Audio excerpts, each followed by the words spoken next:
This is an instrument which is a centrifuge, which we can put tubes in and spin them at very high speed to collect volumes down. The whole training and employment process is pretty structured for this, so I guess it depends on what you call my first job, the difference between training and a job.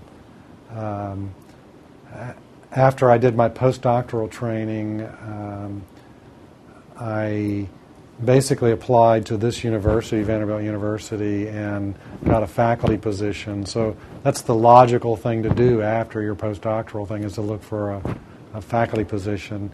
And there's usually very few of them in your area in the country.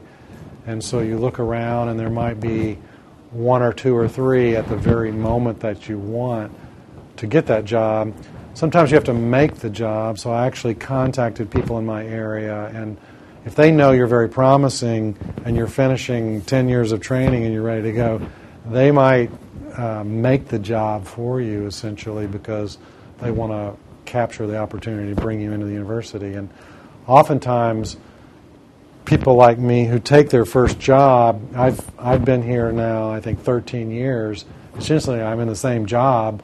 I've promoted up along the way, but I'm still here and I'm still doing the same kind of work. So a lot of times people like to get you at the entry point because you may stay for a long time, and that helps the institution. So basically, I knew people in my field, and my boss knew folks here, and they'd worked together for 20 years, and they talked, and I came down, and they essentially made a job for me that fit me, but it was a faculty position. Now, what they really did was allow me to raise my salary. So, they didn't really pay me per se. They allowed me to come here to raise money to pay myself. So the hiring process, making a job, is really allowing someone to create their own job in a way. The first real job, I'd say, is called an instructor level position.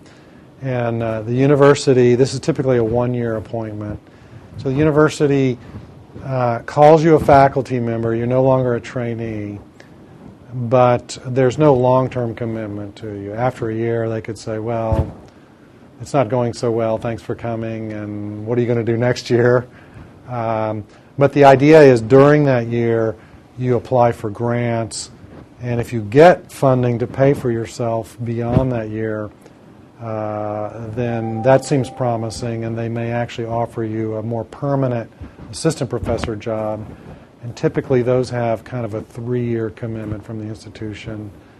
And then after that, you just keep trying to raise money to pay your salary.